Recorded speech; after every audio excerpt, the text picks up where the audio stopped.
তাহাজ্জাত বিহি নাফিলাতান লাক আসা আন ইয়াবআসাকা রাব্বুকা মাকামান মাহমুদা। এটা আমার আল্লাহ অতিরিক্ত করে দিয়েছেন। আল্লাহু আকবার। তাহাজ্জুদের নামাজকে যদি পড়েন আল্লাহর কামিল বান্দা হয়ে যাবেন, যদি না পড়তে পারেন গুনাহ হয়েছে বলে কেউ ফতোয়া দিবে না। এখন শোনেন, এক ওয়াক্ত থেকে আর এক ওয়াক্তের মাঝখানে একটা বিরাট বড় ফাঁকা জায়গা আপনার জন্য স্বাধীনতা দেওয়া আছে।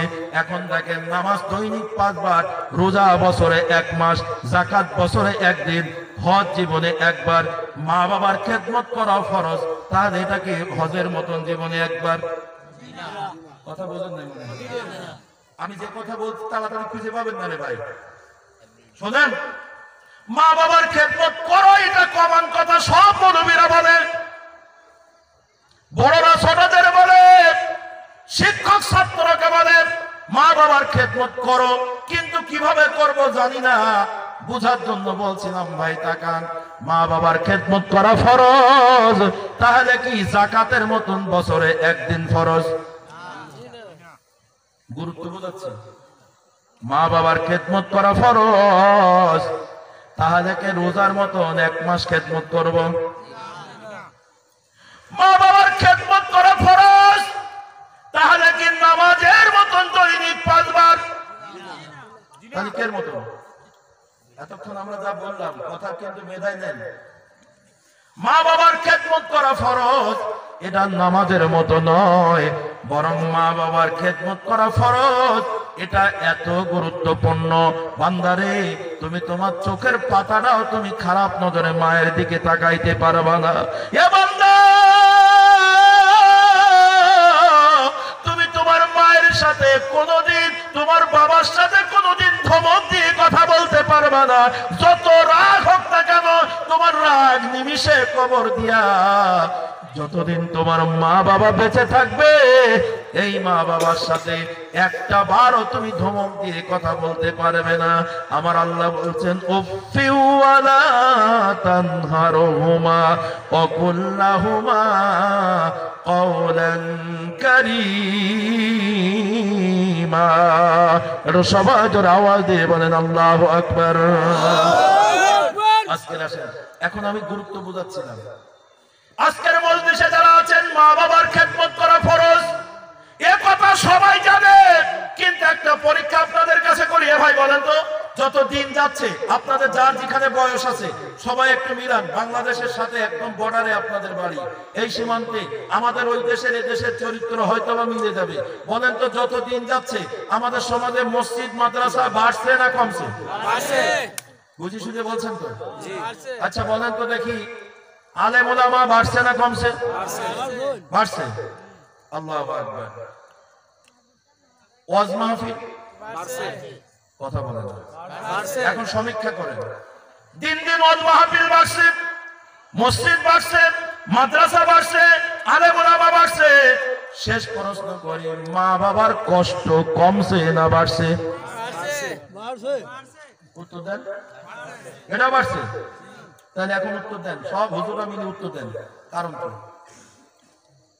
আমরা এত হুজুর হলাম, এত ওয়াজ দিলাম, এত মসজিদ সমাজে হলো, এত মাদ্রাসা সমাজে হলো, গোটা গ্রামে আলেম ওলামা ভরে গেল, সবাই মা বাবার খেদমত করতে বলল, কিন্তু কেন কারোর কথা কাজ হচ্ছে না? দুর্বার গতিতে মসজিদ মাদ্রাসাও বাড়ছে, মা বাবার কষ্ট কেন বাড়ছে? এটা আমার জানতে মন চায়। গোটা সুলতানপুর গ্রাম ঘুরে দেখেন, এই গ্রামে 100 জন বাবার ভিতরে 99 জন বাবা কলিজা ভরা কষ্ট নিয়ে গ্রামে বসবাস করে। কারণ কি? কি কারণে এত কষ্ট? সমাধান দেন। মা বাবার হক আদায় করতে হবে, হুকুমটা আল্লাহর।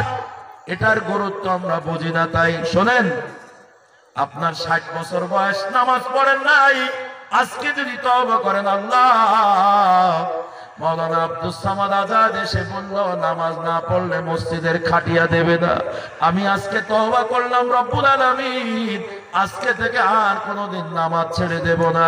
আপনার বিগত 60 বছরের নামাজ না পড়ার গুনাহ তওবা করলে আমার আল্লাহ মাফ করে দিতে পারে কি পারে না? আরো জোরে বলেন। জীবনে রোজা রাখেন নাই, তওবা করেন, আল্লাহ আমি জান্নাত চাই, আমি এবছর থেকে আর ফরজ রোজা ছেড়ে দেব না। আপনার তওবা যদি তাওবাতুন নাসুহা হয়, একাগ্র চিত্তে যদি ফিরে আসার দৃঢ় প্রতিজ্ঞা হয়, আমার আল্লাহ আপনার বিগত জীবনের রোজা না রাখার গুনাহ মাফ করে দিতে পারে কি পারে না? এখন আসেন শুনেন, ছোট করে বলছি, নামাজ না রাখার গুনাহ তওবা করলে কোনো মাধ্যম লাগে না, আমার আল্লাহ মাফ করে দেয়। রোজা না রাখার গুনাহ তওবা করলে কোনো মাধ্যম লাগে না, আমার আল্লাহ মাফ করে দেয়। কিন্তু শোনেন, যদি কোনো সন্তান তার মাকে কষ্ট দেয়, যদি কোনো সন্তান তার বাবাকে কষ্ট দেয়, যতক্ষণ পর্যন্ত ওই মা ওই সন্তানকে ক্ষমা না করে দিবে, ওই বাবা ওই সন্তানকে ক্ষমা না করে দিবে, আমার আল্লাহ বলছেন, বান্দারে তুই যতই নামাজ রোজা হজ যাকাত করিস না কেন, তোর মা আর বাবা যতক্ষণ ক্ষমা না করবে, আমি আল্লাহর কাছে তোর ক্ষমার দরজা খোলা নাই। কষ্ট হয়েছে মনে হয়, এই কথার গুরুত্ব বুঝতে পারতে আপনারা বুঝতে পারেন নাই। হক দুই প্রকার, একটা হলো আল্লাহর হক আর একটা হলো বান্দার হক। আল্লাহর হক নষ্ট করেছেন, তওবা করেন, আমার আল্লাহ আপনাকে অন্তরের অবস্থার দিকে তাকিয়ে মাফ করে দিবেন। শুধু মাফ করবেন না, আমার আল্লাহ বলছেন, ফাউলাইকা ইউবাদদিলুল্লাহু সাইয়্যাতিহিম হাসানা। তোমার জীবনে যত গুনাহ করেছো আমি আল্লাহ তওবা করলে মাফ করে দেব। শুধু মাফ না, জীবনে যত গুনাহ মাফ করে দিয়েছি, তোমার তওবা করার কারণে সেই পরিমাণ নেকি তোমার আমলনামায় জমা করে দেব। সুবহানাল্লাহ। কিন্তু মাকে কষ্ট দিয়েছো, মা ক্ষমা না করলে আমি আল্লাহর কাছে তোমার ক্ষমা নাই। বাবাকে কষ্ট দিয়েছো, বাবা ক্ষমা না করলে আমি আল্লাহর কাছে তোমার ক্ষমা নাই। আপনারা আমার দয়ার নবী তাই বলেছেন, হুমা জান্নাতুকা ওয়া নারুকা।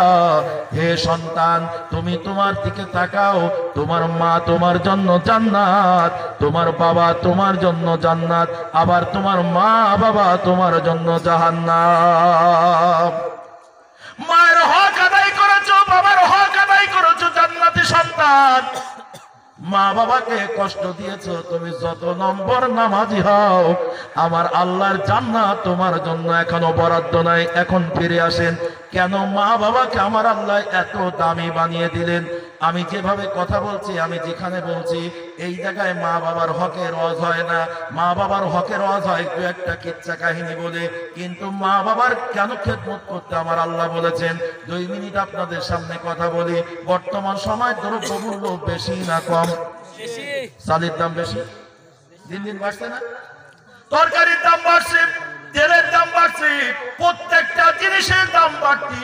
এখন হয়তো চিন্তা করবেন, আল্লাহ যদি মা বাবা আমার সংসারে আসে, আমার স্ত্রী বাচ্চাকে নিয়ে সংসার চালাই, এখন যদি মা বাবা সংসারে আসে তাহলে সংসারে আরো খরচ বেড়ে যাবে।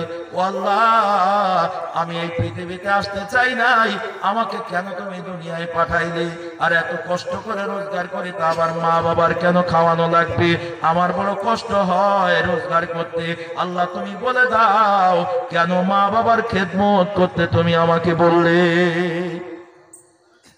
জবাবটা দেন, মায়ের দাম কত? কেন আমার আল্লাহ মা বাবার খেদমত করতে বলেছেন? উত্তরটা নিতে হলে চলে যান, আমরা যখন জীবন পেলাম তখন বলেন তো দেখেছিলাম কোথায়? মনে নেই আপনাদের সে ওয়াজ? যখন আমরা জীবন পেলাম তখন আমরা কোথায়? আরে মায়ের পেটে। কথা বলেন, কোথায়? মায়ের পেটের ভিতরে। বাবার নাপাক পানির বয়স তখন কয়দিন?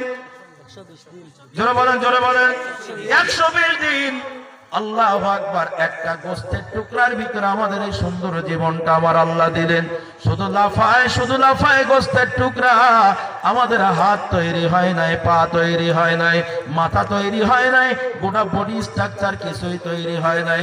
আমার আল্লাহ ডাক দিয়ে বলছেন, নাফরমান সন্তান, আমার ইবাদত করার পরে কেন তোমার মার বাবাকে এত দামি বানালাম? তাকাও, আমি আল্লাহ তোমার জীবন দিলাম, কিন্তু হঠাৎ করে বৃষ্টির পানির সাথে শিলার মতো এই দুনিয়ায় ফেলে দেই নাই, আবার জমিন পড়ে গাছের মতো তোমাকে এই দুনিয়ায় বাহির করে নাই।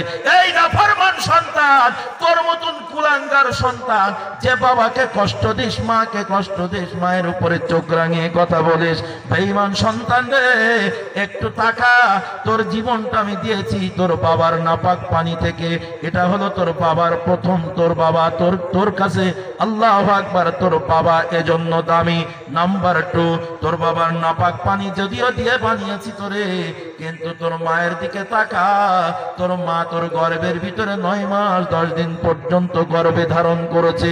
ওয়াসাইনাল ইনসানা বিওয়ালিদাইহি হামালাতুহু কুরহা ওয়া ওয়াদাতুহু কুরহা। এই বেঈমান, তোর মা বাবার পরে ihsan করবি, কারণ শোন, তোর মা কষ্টের পরে কষ্ট সহ্য করে তোরে গর্ভে ধারণ করেছে, 2 বছর পর্যন্ত তোরে দুধ দান করেছে। ফিরে আয় নাফরমান, তোর মায়ের পেটের ভিতরে যেদিন তোরে আমি জীবনটা দিয়েছিলাম গোস্তের টুকরার ভিতরে, কিন্তু মায়ের পেটের ভিতরে ছোট্ট একটা কভার আছে, ছোট্ট একটা চামড়ার ব্যাগ আছে, পাতলা একটা ছোট্ট ব্যাগ আছে, ওই ব্যাগটাকে আমরা রেহেম বলি। ভাইজান, মায়ের গর্ভের ভিতরে ছোট্ট ওই চামড়ার ব্যাগটা বিজ্ঞান গবেষণা করে বলছে মা কেন এত দামি। শোন রেখা বেঈমান সন্তান, 9 ইঞ্চি একটা ছোট্ট কভার, মায়ের পেটের ভিতরে যেই কভারটা আছে ওটা বিজ্ঞান বলছে 9 ইঞ্চি লম্বা। এটা ধরে আওয়াজ দিয়ে বলেন, কয় ইঞ্চি? 9 ইঞ্চি একটা ছোট্ট কভারের ভিতরে, ছোট্ট একটা থলের ভিতরে। হে বেঈমান সন্তান, তোর এই বডিটা আমি সময়ের ব্যবধানে বড় করেছি। গোস্তের টুকরা থেকে সময়ের ব্যবধানে ব্যাঙের বাচ্চার মতো একটু লম্বা করে দিয়েছি। এরপরে তোর হাত আর পা সময়ের ব্যবধানে গোটা বডি স্ট্রাকচার তৈরি করেছি। 9 মাস 10 দিন ধরে তোর মা তোর গর্ভে ধারণ যখন করেছে, একটা বাচ্চা যতদিন পর্যন্ত 9 ইঞ্চি লম্বা না হয় ততদিন পর্যন্ত মা সন্তান পেটে রাখার কষ্ট অনুভব করে না। আপনি আমি যখন মায়ের পেটে ছিলাম, ওই কভারটা 9 ইঞ্চি লম্বা। একটা বাচ্চা যতক্ষণ 9 ইঞ্চি লম্বা না হয় ততক্ষণ পর্যন্ত আল্লাহু আকবার মা সংসারের কাজ দুর্বার গতিতে করে। বসে বসে তরকারি কাটে, মা জননী মাছ কাটে, মা জননী কাপড় কাচে, ভারী পানির কলসটা উঠায়, মা জননী সন্তান পেটে রাখার কষ্ট অনুভব করে না। দুর্বার গতিতে এই দুনিয়ার সব কাজ করে ছুটে ছুটে বেড়ায়।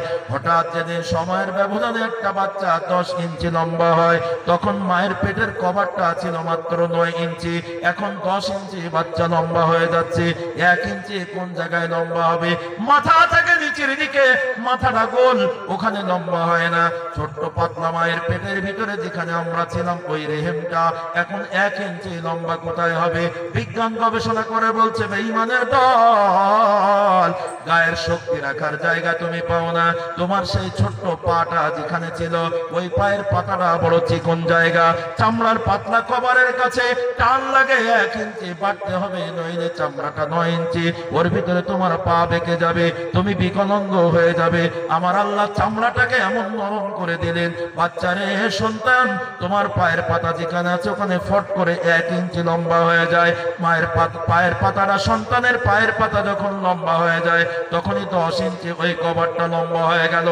আর সন্তানের পা, এই নাফরমান, তোর সেই ছোট্ট পা, চিকন পাটা হঠাৎ করে মায়ের কলিজার ভিতরে ঢুকে যায়। সন্তানের পাটা থাকে মায়ের কলিজার কাছে, মায়ের কলিজার ভিতরে কাটা ফোটার মতো হঠাৎ করে মায়ের কলিজায় আমাদের পাটা ঢুকে গেল। মা জননী এমন সময় কলিজার ভিতরে সন্তান রাখার কষ্ট শুরু হয়ে গেল। মায়ের কলিজাটা এখন কাটা ফোটার মতন যন্ত্রণা শুরু হয়ে গেল। এখন মা নড়তে গেলে আমাদের পা কলিজার মধ্যে বেঁধে যায়, মায়ের কষ্ট হয়। সময়ের ব্যবধানে একটা বাচ্চা যখন 11 ইঞ্চি লম্বা হয় তখন মায়ের কলিজার ভিতরে বাচ্চার পাটা 2 ইঞ্চি ঢুকে যায়। মা জননী আরো অধিক কষ্ট পাওয়া শুরু করে মায়ের কলিজাটা আস্তে করে উঁচু হয়ে যায়। একটা সন্তান যখন 12 ইঞ্চি লম্বা হয় তখন মায়ের কলিজার ভিতরে সন্তানের পাটা 3 ইঞ্চি ঢুকে যায়। মা জননীর কলিজাটা এত উঁচু হয়ে যায়, মার টোটাল নিচু হতে পারে না, মায়ের কোনো কাজ আর করার শক্তি থাকে না, সংসারের সব কাজ ছেড়ে দেয়, সবাই মায়ের প্রতি দরদি হয়। এমন সময় মা জননী নিজের খাবারটাও খাইতে পারে না নিচু হয়ে, বরং খাবারের প্লেটটা মুখের কাছে নিয়ে মা আমার খাবার খায়।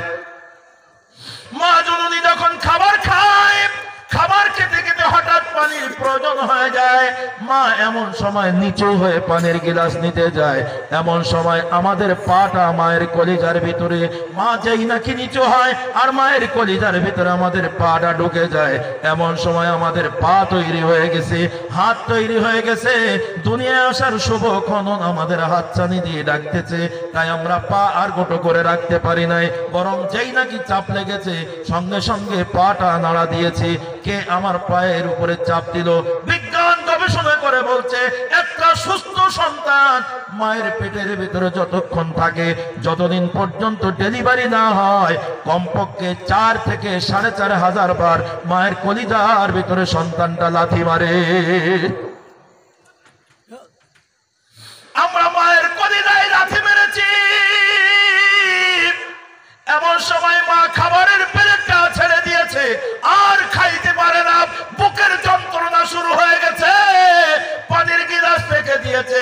কোন রকম হাত ধুয়ে হাতটা মুছে, চোখের পানি মুছে আর আল্লাহর কাছে বলে, আল্লাহ গো, আমার কলিজার ভেতরে সন্তান লাথি মারে, আল্লাহ কবে এই সোনার মালিকের মুখটা আমি দেখতে পাবো? আমাদের মা একটা বারও আপনার আমার জন্য বদদোয়া করে নাই, মা একটা বারও ধৈর্য হারিয়ে বলে নাই, আল্লাহ যেই সন্তান আমার কলিজায় লাথি মারছে ওই পা নিয়ে যেন দুনিয়ায় হাঁটতে না পারে। বরং আমার মা যখন কষ্ট সহ্য করতে পারে নাই, পরিবারের সদস্যদের সাহায্য নিয়ে আপনার আমার মা তখন ডাক্তারখানায় চলে যায়। ডাক্তার পরীক্ষা নিরীক্ষা করে, আল্ট্রাসোনোগ্রাফি করে, ডাক্তার ডাক দিয়ে বলে, মা তোমার সন্তানটা বিজ্ঞান গবেষণা করে বলছে এখনো দুনিয়ায় ভূমিষ্ঠ হতে 10 দিন সময় লাগতে পারে, এখনো 10 দিন সময় বেশি লাগতে পারে। এমন সময় আপনার আমার মা আমাদের জন্য ধৈর্য হারায় না, বরং মা ডাক দিয়ে বলে, ডাক্তার, আমার কলিজার টুকরা সন্তান এই পৃথিবীতে আসতে 10 দিন না, যদি আরো 10 দিন বেশিও লাগে, আমি মা, আমার কোনো অভিযোগ নাই। একটু সবাই যেন আওয়াজ দিয়ে বলেন মারহাবা। মা তুমি এই ধরনের শ্রেষ্ঠ নিয়ামত, তোমারই পদ তলে রয়েছে জান্নাত। ওগো মা তুমি এই ধরনের শ্রেষ্ঠ নিয়ামত, তোমারই পদ তলে রয়েছে জান্নাত। একটু সবাই আওয়াজ দিয়ে বলেন মারহাবা। ভাইজান, মা বাবার দাম কত এটা যতক্ষণ বুঝতে না পারবেন, মায়ের খেদমত করার সৌভাগ্য আপনার হবে না, আপনার ভিতরে সেই টেন্ডেন্সি তৈরি হবে না। তাই দামি কথা, ভাই মা কত দামি, বাবা কেন দামি, এটাকে বোঝানোর জন্য আপনাদেরকে একটা তথ্যের ভিতরে নিয়ে গেছি। কষ্ট হচ্ছে আপনাদের? জোরে আওয়াজ দেন তো, আল্লাহু আকবার। ভাই গোল হলে আরো জোরে বলেন, জোরে বলেন আল্লাহু আকবার। আল্লাহু আকবার। কতগুলো মানুষ জোরে আওয়াজ দেন, নারায়ে তাকবীর। আল্লাহু আকবার। জি আসেন ফিরে, মায়ের দাম আছে না নাই? এখনো শেষ করিনি, শোনেন। এখন আমরা মায়ের পেটের ভিতরে, এমন সময় ডাক্তার বলে দিল 10 দিন সময় লাগবে। মা বলছে 10 দিন না, আমার কলিজার টুকরা সন্তান দুনিয়ায় আসতে আরো 10 দিন যদি বেশিও লাগে, আমি মা, কোনো অভিযোগ নাই। একটু সবাই জোরে আওয়াজ দিয়ে বলেন ঠিক না বেঠিক? এখন তাকান, মায়ের হক কেন আদায় করতে আমার আল্লাহ বললেন। এখন ফিরে আসেন ভাইজান, আমাদের এখন দুনিয়া আসার সময় হয়ে যাচ্ছে। তাকান, মা ডেলিভারি ব্যথা অনুভব করছি, যখন আপনার আমার ভূমিষ্ঠ হওয়ার সময় হয়েছে, আমরা যখন এই পৃথিবীতে আসার শুভক্ষণ ডাক দিয়েছি, এমন সময় মা আমার এত ব্যথা অনুভব করছি। মা জননী কষ্ট কষ্ট কষ্ট, এই কষ্টকে সহ্য করতে করতে এক পর্যায়ে স্বামীর গলাটা জড়িয়ে ধরে, প্রাণের স্বামী, আর হয়তো তোমার ঘরে ফিরে আসতে পারবো না, আমি এমন একটা ডেঞ্জারাস রুমের ভিতরে যাচ্ছি, এমন একটা বিপজ্জনক রুমে যাচ্ছি, আমার সন্তান ডেলিভারির পেন উঠে গেছে।